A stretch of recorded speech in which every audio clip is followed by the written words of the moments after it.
નમસ્કાર વિદ્યાર્થી મિત્રો, આપણે આના પહેલાંના જે લેક્ચરમાં ચેપ્ટર 2ના વિદ્યુત સ્થિતિમાન અને વિદ્યુત સ્થિતિ ઉર્જાના નીટના એમસીક્યુ આપણે સોલ્વ કર્યા હતા. સાથે ગુજસેટના પણ એમસીક્યુ સોલ્વ કર્યા હતા મિત્રો, કેમ કે તમારે આવનાર છે જે એક્ઝામ આવવાની છે ગુજરાત બોર્ડ પછી ગુજસેટ અને નીટ બંને આવવાની છે, એટલે સાથે આપણે ગુજસેટના પણ એમસીક્યુ સોલ્વ કરીએ છીએ. પણ તમે પણ ઘરે બેસીને આ બધા એમસીક્યુની તૈયારી વ્યવસ્થિત કરજો. હું જેમ રકમ બોલતો જાઉં છું એ રકમ સાથે લખતા જવાની અને સાથે હું તમને સોલ્યુશન આપું છું, એક બુકમાં લખતું જવાનું છે. બરાબર? ઓકે, તો આપણે આજે બીજા ચેપ્ટરના જે કાલે આપણે એમસીક્યુ સોલ્વ કર્યા હતા એનાથી થોડાક આગળ વધીએ અને કેપેસિટર અને કેપેસિટન્સનો એક એમસીક્યુ છેલ્લે કાલે આપણે જોયો હતો. તો આજે પાછા થોડાક કેપેસિટન્સના એમસીક્યુ જોઈએ છીએ. બરાબર મિત્રો?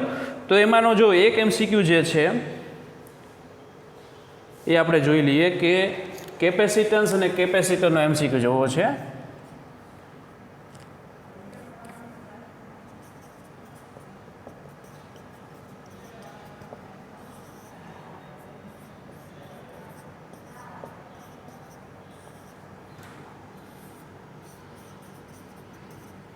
ચેપ્ટર 2 નીટ એમસીક્યુ આપણે જોવાના છે આજે. બરાબર? તો જો મિત્રો કે બીજા ચેપ્ટરમાં આપણે જે એમસીક્યુ નીટના જોવા છે એમાંનો એક એમસીક્યુ જે કેપેસિટર અને કેપેસિટન્સ માટે આપણે જોયું હતું એનાથી આગળ થોડાક એમસીક્યુ જોઈએ છીએ. બરાબર છે?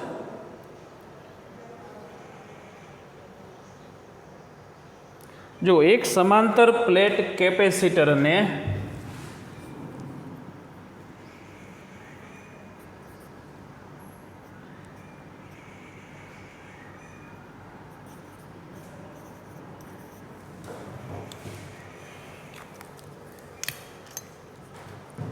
ચેપ્ટર 2 એમસીક્યુ નંબર 1, એક સમાંતર પ્લેટ કેપેસિટરને બેટરી વડે ચાર્જ કરતા જો બે પ્લેટો વચ્ચેનો પીડી એટલે વિદ્યુત સ્થિતિમાનનો તફાવત એ બેટરીના વિદ્યુત ચાલક બળ જેટલો હોય છે, તો કેપેસિટરમાં સંગ્રહિત ઉર્જાને બેટરી વડે થતા કાર્યનો ગુણોત્તર શોધવાનો છે.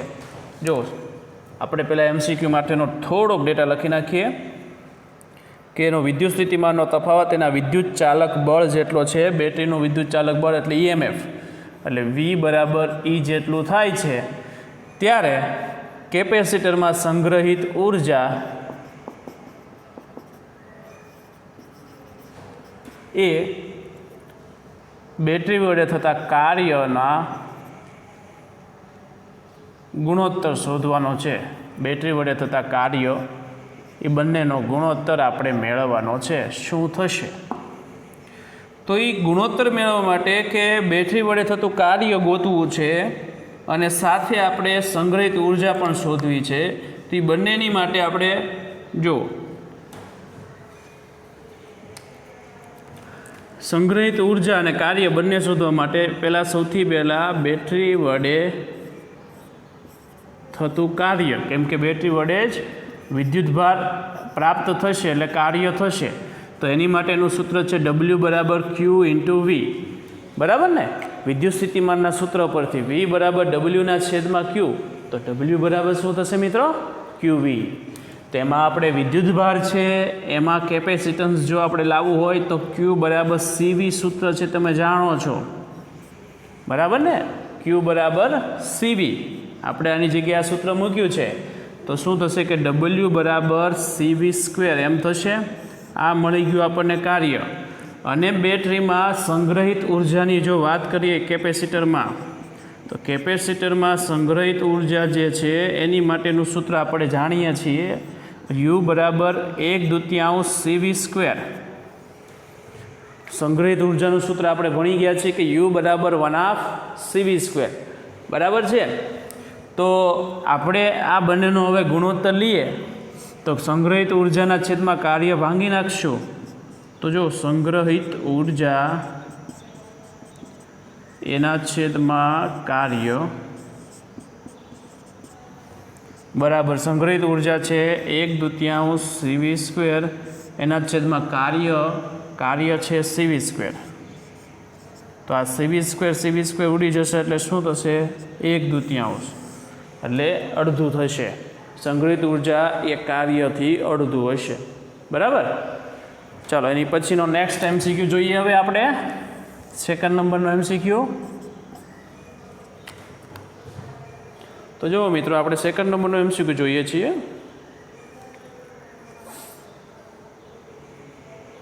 જો બે કેપેસિટર્સ C1 અને C2 અનુક્રમે બે કેપેસિટર્સ C1 અને C2 અનુક્રમે 120 વોલ્ટ અને 200 વોલ્ટથી વિદ્યુત ભારિત કરેલ છે, એટલે એના વિદ્યુત સ્થિતિમાન આપી દીધા છે.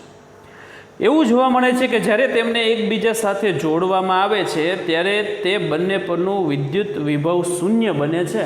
શું કીધું છે? કે ત્યારે એનું બંને પરનું વિદ્યુત વિભવ શૂન્ય બને છે. તો ખાલી જગ્યા, તો આપણે એના માટે ગણતરી કરવી છે. આપણને ઓપ્શન આપ્યા છે કે 5C1 બરાબર 3C2. તો સૌથી પહેલાં આપણે વિદ્યુત સ્થિતિમાન લખીએ. V1 બરાબર 120 વોલ્ટ અને V2 વિદ્યુત સ્થિતિમાન V2 બરાબર 200 વોલ્ટ થી વિદ્યુત ભારિત કરેલ છે. એવું જોવા મળે છે કે જ્યારે તેમને એકબીજા સાથે જોડવામાં આવે છે ત્યારે તે બંને પરનું વિદ્યુત વિભવ શૂન્ય બને છે, બરાબર. તો એના માટે આપણે ગણતરી કરવાની છે મિત્રો. તો ગણતરી કરવા માટે શું ગણતરી કરીશું કે પહેલાં વિદ્યુત વિભવ શૂન્ય બને છે, બરાબર. તો વિદ્યુત વિભવ શૂન્ય બનતા હોય તો પહેલાં આપણે વિદ્યુત ભારની ગણતરી કરીએ. પહેલાં કેપેસિટર પરનો વિદ્યુત ભાર છે Q બરાબર CV, એટલે Q1 બરાબર CV1, બરાબર છે, C1 V1. ઓકે. તો Q1 બરાબર C1 V1માં V1 આપણી પાસે છે 120 ગુણ્યા C1. આ Q1 વિદ્યુત ભાર મળ્યો. બીજા કેપેસિટર પરનો વિદ્યુત ભાર Q2 બરાબર C2 V2. તો C2 એમને V2ની કિંમત છે 200 C2, બરાબર છે. V2 વિદ્યુત સ્થિતિમાન મૂકી દીધું છે આપણે 200. હવે વિદ્યુત વિભવ શૂન્ય થવા માટે આપણને એમ કહે છે કે વિદ્યુત વિભવ શૂન્ય થાય છે, એટલે એના પરથી જો ગણતરી કરીએ તો વિદ્યુત ભાર સમાન બનશે. તો વિદ્યુત ભાર સમાન બને એટલે Q1 બરાબર શું થાય? Q2.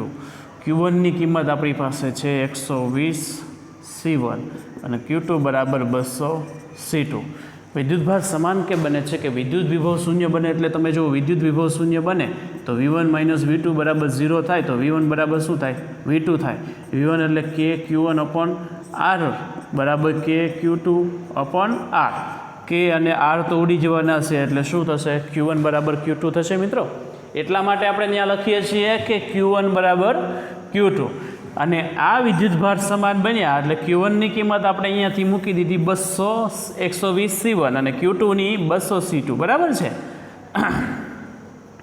હવે આપણે છેદ ઉડાડીશું. તો C1 એમને એમ રાખી 120ને આના છેદમાં જવા દઈએ એટલે 200 C2ના છેદમાં 120, 0 0 ઉડી ગયા.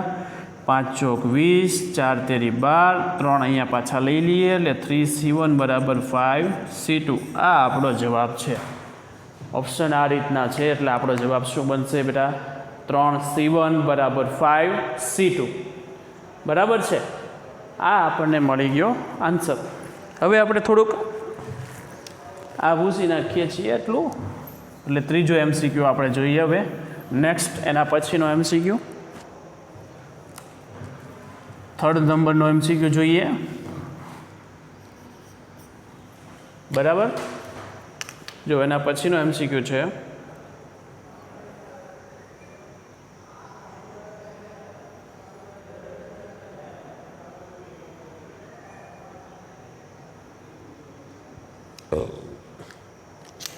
જો એક આકૃતિ આપી છે અને કેપેસિટરનું જોડાણ છે.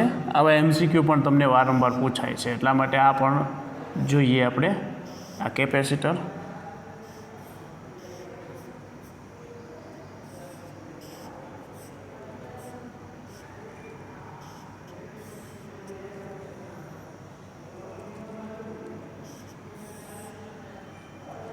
જોઈએ. આકૃતિ આ પ્રમાણે છે બેટા.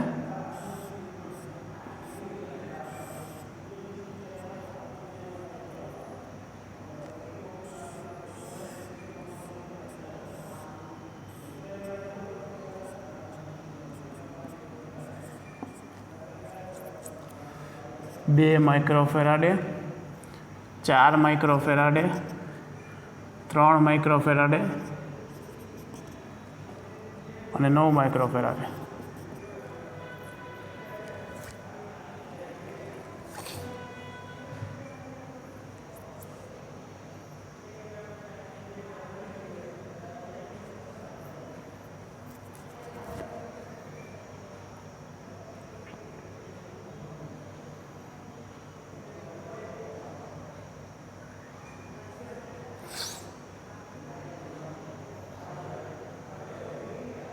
જો આની પછી આપણે આ જે આકૃતિ આપી છે એમાં આપણને રકમ જોઈ લઈએ.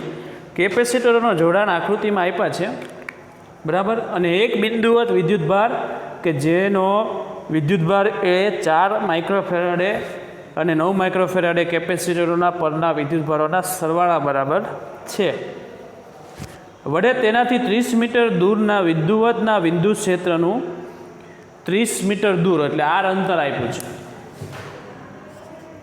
તે બિંદુ વિદ્યુતભારથી 30 મીટર દૂર પર વિદ્યુત ક્ષેત્રનું મૂલ્ય શોધવાનું છે આના પરથી.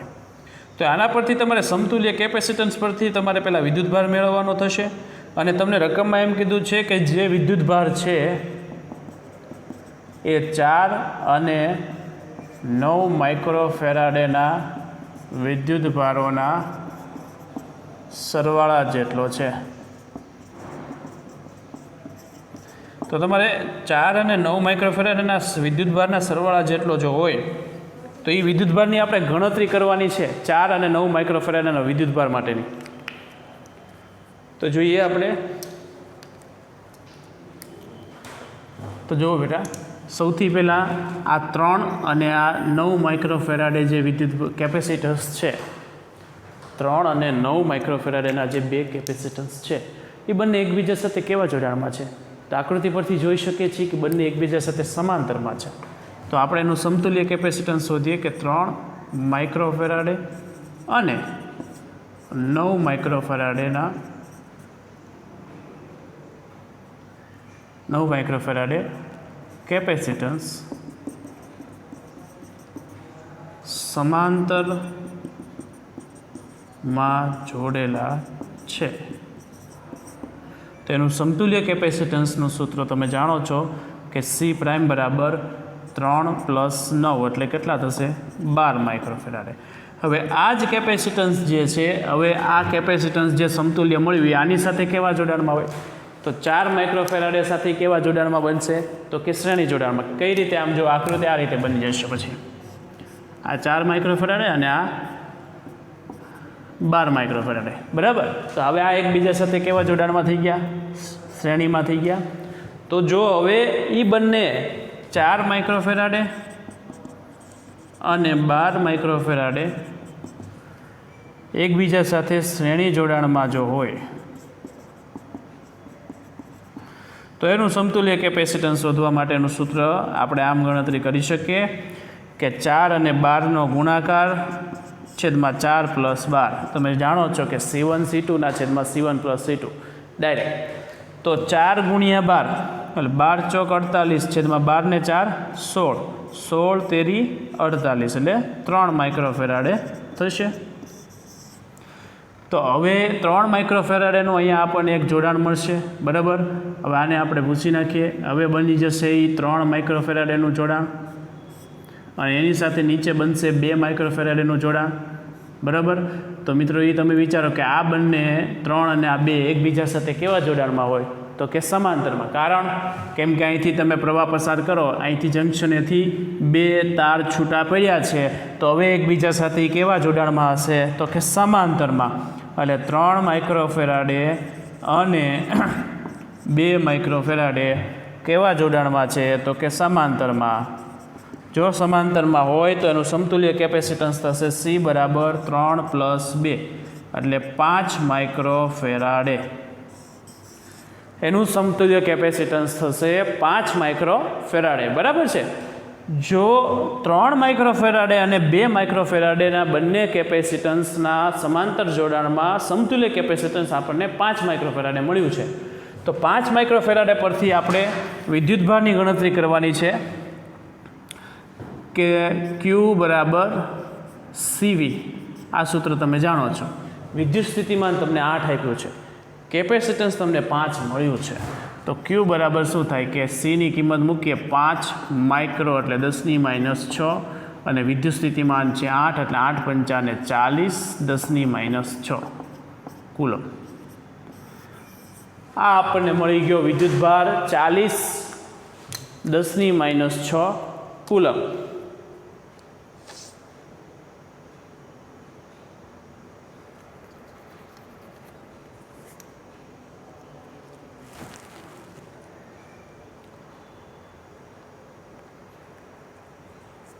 તો આપણે 3 માઇક્રોફેરાડે પરનો વિદ્યુતભાર જો શોધવો હોય તો એની માટેનું કેપેસિટન્સ લઈએ અને સાથે આપણે લેવાનું છે 4. જો આપણે જે રકમમાં વિદ્યુતભાર જે જોતા છે એ વિદ્યુતભાર જો કયા જોતા છે આપણે 4 અને 9, પણ 9 કોની સાથે જોડાયેલું છે? 9 માઇક્રોફેરાડે છે એ જોડાયેલું છે કોની સાથે? તો 9 અને 3ની સાથે. તો આપણે એની પછીનું જે સમાંતર આવ્યું એ કયું આવ્યું? 3 માઇક્રોફેરાડે. તો 3 માઇક્રોફેરાડે છે એ 3 માઇક્રોફેરાડેને C1 બરાબર 3 માઇક્રોફેરાડેના કેપેસિટર પરનો વિદ્યુતભાર શોધવા માટે Q1 બરાબર C1V બરાબર. તો Q1 બરાબર Cની કિંમત 3 × 10⁻6 વિદ્યુત સ્થિતિમાન 8 એટલે 8 તેરી 24 10⁻6 Q1 બરાબર આટલા કુલમ મળ્યા. અને સાથે આપણે 3 માઇક્રોફેરાડેનો આપણને મળી ગયું છે બરાબર. 3 માઇક્રોફેરાડે પરનો જે વિદ્યુતભાર છે આપણને મળ્યો છે 24 × 10⁻6 કુલમ. તો એ જે વિદ્યુતભાર છે મિત્રો, એ વિદ્યુતભાર કયા કેપેસિટન્સ માટેનું હતું કે 3 માઇક્રોફેરાડે. એની સાથે કોણ જોડાયેલા હતા? 4 અને 12. તો 4 અને 12 કેવા જોડાણમાં છે? તો કે શ્રેણીમાં. તો શ્રેણી જોડાણમાં વિદ્યુતભાર સમાન રહે કે બદલાઈ જાય? તો શ્રેણી જોડાણમાં મિત્રો વિદ્યુતભાર એટલો ને એટલો જ રહેશે. એટલે 4 માઇક્રોફેરાડે પરનો વિદ્યુતભાર 4 માઇક્રોફેરાડે પરનો વિદ્યુતભાર બદલાશે નહીં, એટલો જ રહેશે. કેટલો? તો કે 24 × 10⁻6. પરંતુ જો એ સમાંતરમાં વેચાય, 4 અને આ આખું સમાંતરમાં વેચાશે તો એનો વિદ્યુતભાર બદલાશે. તો એનો વિદ્યુતભાર બદલાશે તો કયો થશે? તો 4 અને આ જે 3 અને 9 માટેનું હતું કે 3 અને 9 કેવા જોડાણમાં છે? તો કે સમાંતરમાં. તો સમાંતરમાં હતું ત્યારે એનું સમતુલ્ય કેપેસિટન્સ શું હતું? 12. તો 12 માઇક્રોફેરાડે કેપેસિટન્સ લઈને એના પરનો વિદ્યુતભારની ગણતરી કરીએ. તો Q પ્રાઇમ બરાબર C પ્રાઇમ V. તો Q પ્રાઇમ બરાબર C પ્રાઇમ એટલે કેટલું મૂકવાનું છે? 12. અને વોલ્ટ વિદ્યુત સ્થિતિમાન 8 એટલે 12 8 96 કુલમ. બરાબર છે મિત્રો.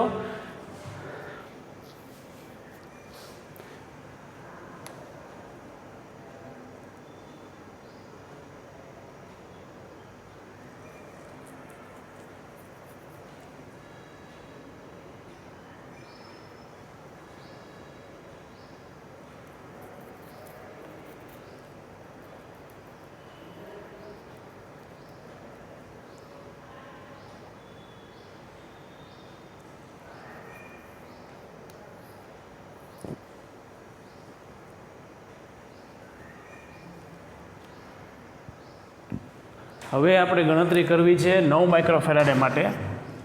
અને 9 માઇક્રોફેરાડેનો જે વિદ્યુતભાર છે એની માટે આપણે ગણતરી કરવી છે. તેનો જે વિદ્યુતભાર છે એ ગણતરી કરવા માટે કે 9 અને 3 માટેની વાત કરીએ તો એનો વિદ્યુતભાર થશે 9 માઇક્રોફેરાડે અને વિદ્યુત સ્થિતિમાન છે 8 વોલ્ટ. અને વિદ્યુતભારની ગણતરી કરવી છે તો વિદ્યુતભાર છે એ બંનેમાં વેચાશે. અને વિદ્યુતભાર જો બંનેમાં વેચાશે તો કેટલો થશે? તો કે જ્યારે 24 કુલમ મળ્યો છે અને આની માટે 3 માઇક્રોફેરાડે માટે આપણને મળશે 6 કુલમ. તો એમાંથી બાદ કરીએ 24 - 6 એટલે 18 10⁻6 કુલમ. 18 × 10⁻6 કુલમ. હવે આપણે થોડુંક આ ભૂસી નાખીએ અને પછી પાછી ગણતરી કરીએ.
જુઓ મિત્રો, આપણને સમતુલ્ય કેપેસિટન્સ 5 માઇક્રોફેરાડે મળ્યું હતું અને કુલ વિદ્યુતભાર 40 મળ્યો હતો. 40 × 10⁻⁶ બરાબર. એમાંથી 4 અને આ જે આખું જે જોડાણ હતું છેલ્લેથી આપણે ઉપર જઈએ કે જ્યારે એ પહેલાં 3 માઇક્રોફેરાડે અને 2 માઇક્રોફેરાડે સમાંતરમાં હતા. તો સમાંતરમાં જો હોય તો એનો વિદ્યુતભાર બદલાય. તો વિદ્યુતભાર કેટલો થશે? અડધો. એટલે 40નો અડધો જો આમાં જોવા જઈએ એટલે 40 ને 3 પાસે ને 2 પાસે જોવા જઈએ ત્યારે એના વિદ્યુત સ્થિતિમાન 8ને લીધે વોલ્ટને લીધે શું થાય તો કે ગણતરી કરીએ તો એ બદલાય. બરાબર.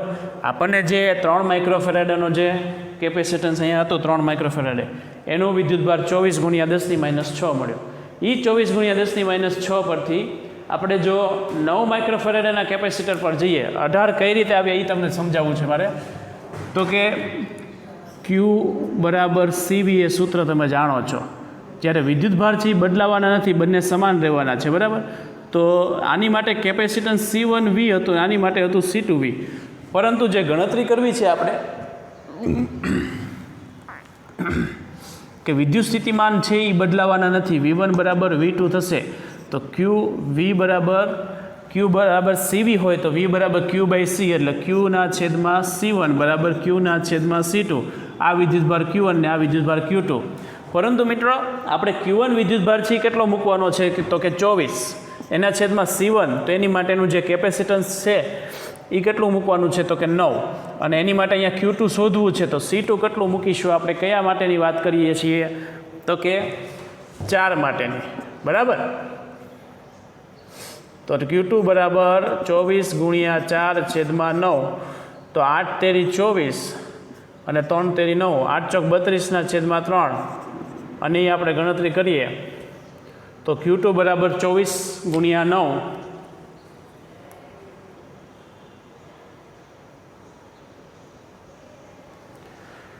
24 એને ગુણ્યા 9 અહીંયા થશે 9 અને અહીંયા આવશે છેદમાં 12. સોરી, એનું કારણ શું?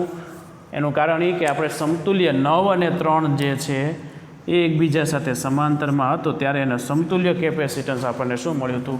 12. એટલે આ થશે 12 × 2 = 24 ને આ થશે 9 × 2 = 18. એટલે Q2 બરાબર થશે 18 માઇક્રોકુલમ. બરાબર.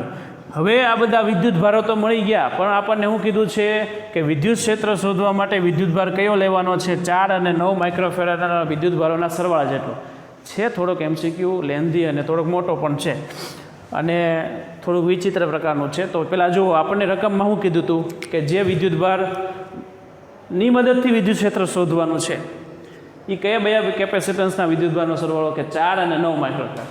તો મને એમ કે બેટા 4 અને 9 માઇક્રોફેરાડના વિદ્યુતભારોનો સરવાળો કરવાનો છે. તો 4 માઇક્રોફેરાડનો જે વિદ્યુતભારનો હતો તો 4 માઇક્રોફેરાડ એનો વિદ્યુતભાર છે એ આપણે જોઈએ.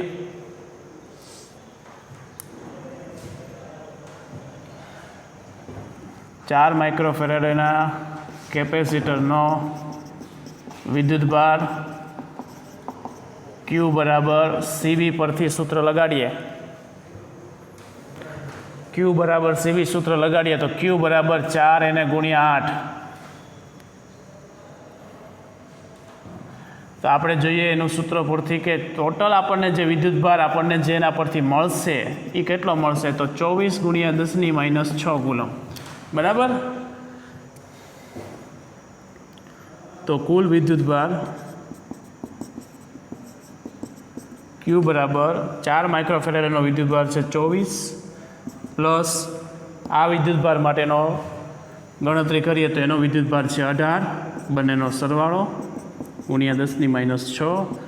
8 ને 4 12, 2 ને 3 ને 4 42 માઇક્રોકુલમ થશે. એ બંનેના વિદ્યુતભારોનો સરવાળો કરવાનો કીધો છે એટલે 24 + 18 એટલે 42 માઇક્રોકુલમ. બરાબર છે. અને આપણી પાસે વિદ્યુત ક્ષેત્રનું તો સૂત્ર છે જ.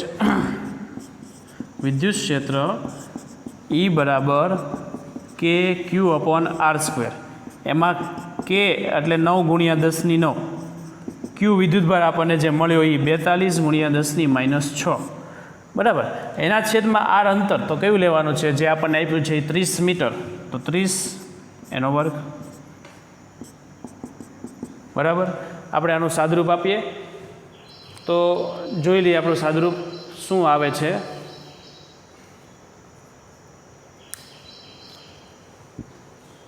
420 10^9 માંથી 10^6 ગઈ એટલે 10^3 ઘાત બરાબર 10^2 ઉપર જશે એટલે 420 ન્યૂટન પ્રતિ કુલમ.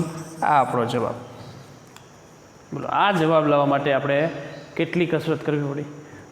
પણ એ વિચારો કે આપણે જે આ આકૃતિ છે એવા પરથી ડાયરેક્ટ તમને વિદ્યુતભાર પૂછે. આ તો કે વિદ્યુત ક્ષેત્ર પૂછ્યું છે.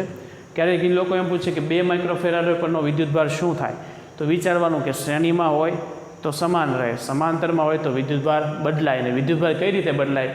જેમ જેમ તમે 2 માઇક્રોફેરાડે મૂકો એમ એનો વિદ્યુતભાર મળે 4નો. પણ એ જોવાનું કે તમે પહેલાં સૌથી પહેલાં ક્યાં હતા, પહેલાં સૌથી છેલ્લું કાર્ય જોવાનું. તમે શું કર્યું? 3 અને 2નું સમાંતર કર્યું. એ સમાંતર પરથી વિદ્યુતભાર મેળવવાનો. 3 માઇક્રોફેરાડે એ ક્યાં છે? તો કે અહીંયા. તો 3 માઇક્રોફેરાડે જે સમતુલ્ય કોના માટે હતો? તો 4 અને 12નો. તો એ બંનેમાંથી 4નું જોવાનું. એ પરથી તમારે આગળ જતું જવાનું. બરાબર છે? તો આ રીતે આપણે MCQ સોલ્વ કરી શકીએ છીએ કે 1 by 1. બરાબર. હવે એક MCQ પાછો જોઈ લઈએ. હવે થોડુંક ભૂસી નાખું પાછું.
જો આપણે થોડા ગુસ્સેટના MCQ જોઈ લે બેટા.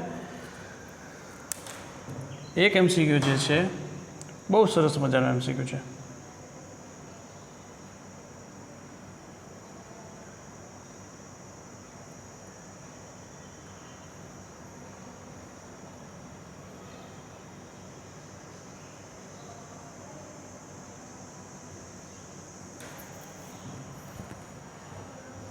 જો એક MCQ જોઈએ કે સમાન વિદ્યુત ક્ષેત્ર ઈને સમાંતર મૂકેલ વિદ્યુત ડાયપોલ છે એ આપણે વિદ્યુત ક્ષેત્રમાં મૂકેલ છે અને ડાયપોલ મોમેન્ટ P ધરાવે છે. તો વિદ્યુત ડાયપોલને વિદ્યુત ક્ષેત્રમાં 180 જેટલું ભ્રમણ કરાવતા થતું કાર્ય. હવે 180 જેટલું ભ્રમણ કરાવતા થતું કાર્ય આપણે ગણતરી કરવાનું છે. તો જો વિદ્યુત ડાયપોલ છે એ સમાન વિદ્યુત ક્ષેત્રમાં પહેલાં શરૂઆતના સ્થિતિમાં તો તમને ખબર છે કે શરૂઆતની સ્થિતિમાં એ 0 ખૂણે હોય. જ્યારે ડાયપોલ ભ્રમણ ન કરી હોય ત્યારે શું હોય? એ 0 ખૂણે હોય. પછી ડાયપોલ ભ્રમણ કરવાનું શરૂ કરે એટલે એ સમાંતર વિદ્યુત ક્ષેત્રમાં એ 180નો ખૂણો બનાવે ત્યારે અંતિમ ખૂણો બનાવે છે બેટા. ભ્રમણ કરીને બનાવેલો ખૂણો એટલે 180 અંશ જેટલું ભ્રમણ કરેલું છે. બરાબર. તો એની માટેનું કાર્યની ગણતરી કરવી છે તો કાર્ય W બરાબર ડેલ્ટા યુ સ્થિતિ ઉર્જામાં થતો ફેરફાર. એમાં સ્થિતિ ઉર્જા એટલે UF માઇનસ UI. એમાં સૂત્ર બનશે માઇનસ સ્થિતિ ઉર્જાનું સૂત્ર માઇનસ PE cos થીટા. બરાબર. એમાં PE cos થીટા એટલે થીટા F મૂકવાનો છે. બરાબર. અને અહીંયા minus PE cos theta I. Okay. તો જો મિત્રો આપણે ગણતરી કરવી છે એમાં UI માઇનસ UFથી ગણતરી કરીએ. સોરી, શરૂઆતની સ્થિતિ થીટા આઈથી મુજબ અને અંતિમ સ્થિતિ એટલે થીટા એફની મુજબ. તો minus PE cos થીટામાં PE cos theta I શું થશે? તો કે 0 minus minus plus PE cos theta F એટલે 180. બરાબર. તો માઇનસ PE cos 0ની કિંમત 1 એટલે માઇનસ PE અને અહીંયા cos 180ની કિંમત પણ માઇનસ 1 એટલે માઇનસ PE એટલે આમ થશે માઇનસ 2PE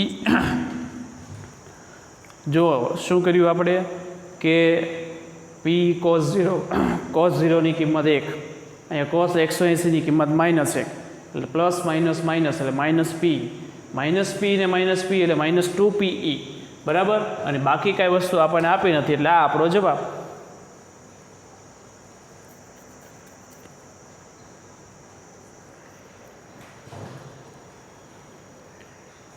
હવે એક MCQ જોઈ લઈએ.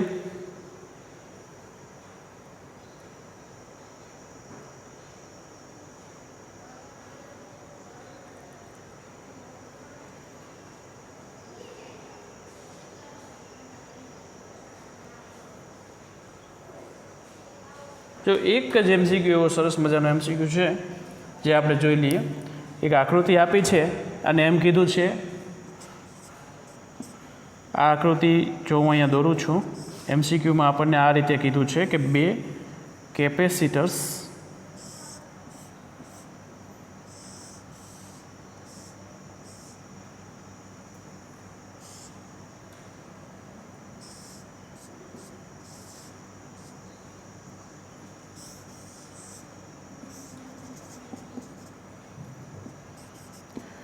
નીચેની આકૃતિમાં A અને B બિંદુઓ વચ્ચેનું સમતુલ્ય અસરકારક કેપેસિટન્સ કેટલું થશે? બરાબર.